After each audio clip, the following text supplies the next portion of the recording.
Welcome to COVID Q&A, your questions, our answers. Today I'm sitting down with Dr. Tyungu, who will be answering a couple of frequently asked questions. Doctor, thank you for joining us. Sure.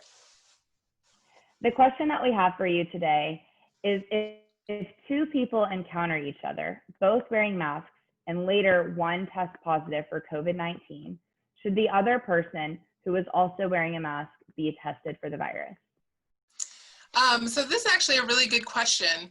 So this would be categorized as what we would consider a low risk exposure.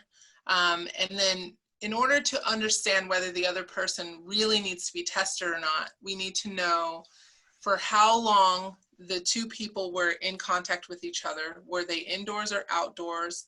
Obviously, if two people were indoors together for a prolonged period of time, and if they were both wearing masks, it's still considered a low risk exposure. But if they were together for over 10 to 15 minutes, and you find out that someone has tested positive for COVID, it would be a good idea to self-quarantine and then get yourself tested later.